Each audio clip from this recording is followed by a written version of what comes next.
We all know that great minds work tirelessly for the benefit of humanity. Today we will talk about scientists whose work resulted in human casualties, and the inventions they created forever secured the fame of supervillains for their creators. Robert Oppenheimer. Robert Oppenheimer, the so-called father of the atomic bomb, was born at the beginning of the 20th century.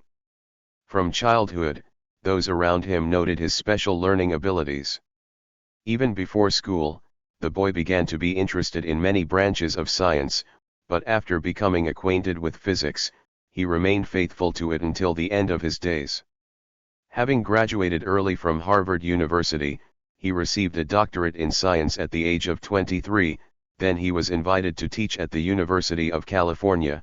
Although he did not like teaching, he saw himself in developing scientific discoveries. Subsequent years, until the beginning of the 40s, he was engaged in research into theoretical astrophysics, the theory of the atomic nucleus and quantum electrodynamics. In 1939, the whole world was shocked by the news about German scientists who split the nucleus of the atom. Of course, Robert, like everyone else, was impressed, but immediately realized that we were talking about a controlled chain reaction. With its help, it became possible to create unprecedented weapons with terrifying destructive power. The US president decided not to hesitate and allocated money for the creation. His own atomic bomb, appointing Oppenheimer as scientific director of the so-called Manhattan Project. As a result of the project, 3 atomic bombs were created. One of them was blown up during the first test, and the other 2 were dropped on Hiroshima and Nagasaki. This became the point of no return. As Robert himself said, the world will never be the same, and at the moment of the explosion we all realized this. This is how man created weapons capable of taking human lives and destroying cities, leveling them to the ground, giving unlimited power to whoever owns them. Fritz Haber. Next in this collection is the German chemist Fritz Haber, a scientist born into a Jewish family but soon abandoned Judaism. From his youth, he devoted himself entirely to chemistry, and soon at the university he managed to make an important discovery, together with his friend Karl Böcklin. The so-called Haber-Bosch process was intended to synthesize ammonia from hydrogen under certain conditions. He soon received a Nobel Prize for this discovery. After the outbreak of the First World War he was in the service of the German government.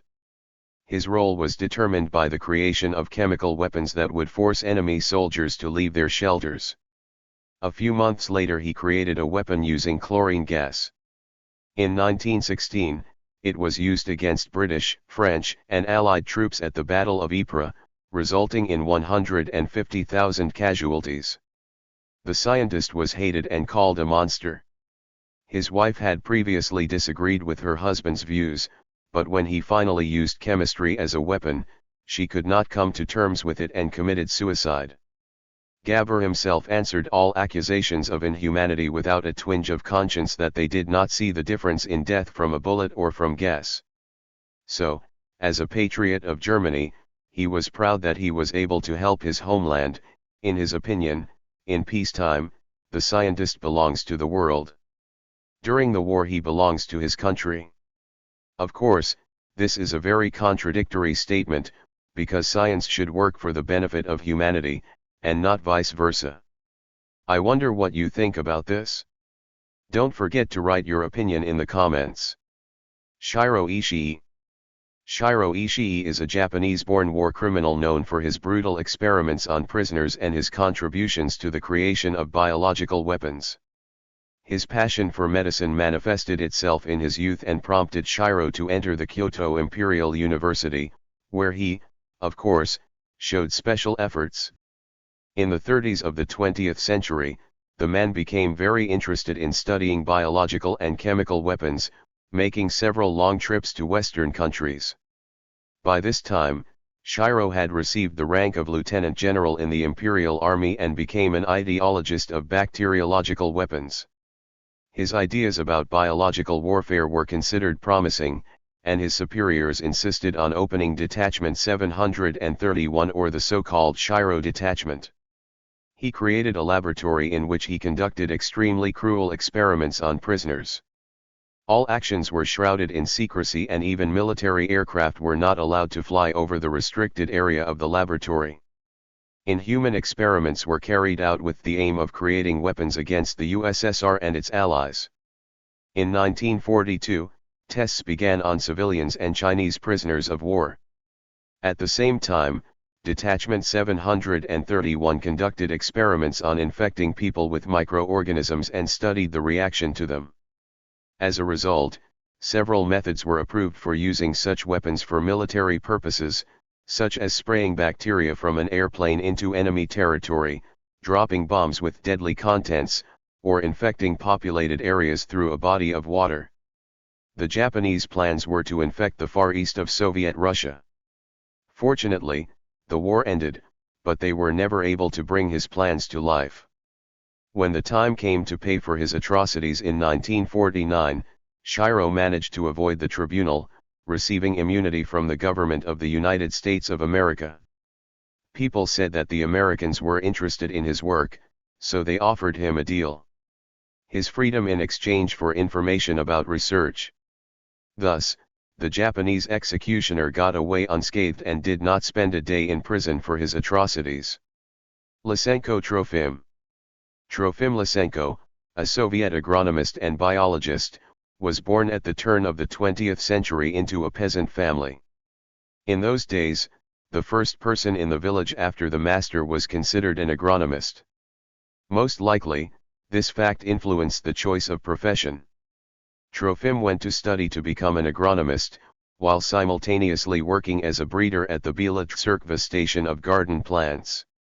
After training, he was sent to Azerbaijan, to the city of Genge, where the young men set the task of breeding legumes suitable for sowing in winter. Lysenko showed unprecedented success by completing the task the following spring. The result of his work became known to the whole nation, thanks to a praising article in the state newspaper. From that moment the widespread praise of the scientist began. The authorities also noticed a promising guy who promised to increase the harvest throughout the country in the shortest possible time. Considerable sums were allocated from the state budget for his research. He had a real talent for promoting all his experiments and showing them only from the good side. He founded and promoted an absolutely pseudo-scientific direction in biology, which was called Michurin agrobiology. This movement denied the existence of genes and had a number of its own fictitious biological positions. Having secured the support of Stalin, he settled scores with his critics who did not like his activities. Proponents of traditional genetic theories had to renounce their views. And those who did not do this, at best, lost their jobs, and at worst, became enemies of the people. One of the most famous geneticists who came under attack is Nikolai Vavilov, a scientist who initially saw potential in Trofim, but was soon disappointed by him. Lysenko began to lose his authority after Stalin's death in 1953, and was later completely overthrown from his post as director of the Institute of Genetics. As a result, Lysenko's actions and idea caused disastrous harvest failures and famine in the country, and also froze the development of Soviet biology for 10 years. Dr. Jack Kevorkian. Jack Kevorkian, an American doctor of Armenian descent, became very famous due to the fact that he was an activist advocating the legalization of euthanasia. Dr. Jake believed that every person has the right to die, and this right has nothing to do with state laws. While practicing medicine, he too often observed the suffering of terminally ill patients and wanted to help them in some way. He began his activities by placing a small ad in the local newspaper. For those who want to receive advice about end of life, each of his clients had to think about his decision for a month, after which, after writing a note and warning his family, he went to the procedure. To carry out the killing, the doctor created a special machine, Mercytron, or mercy apparatus. The patient, by pressing the button of this device, received an injection of sleeping pills, and after that a lethal dose of a drug that causes cardiac arrest.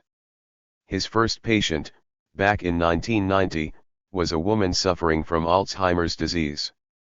Immediately after her death, Jack called the police and reported everything. He was arrested, but not for long. The relatives of the deceased provided her suicide note, and Kevorkian was forced to be released from custody. Upon his release, he gave an interview to the New York Times, which shook up society. Opinions were divided into two camps: those who support the doctor's death, believing that this is the only way out that alleviates the suffering of many patients, and those who considered these acts illegal, unnatural, and inhumane.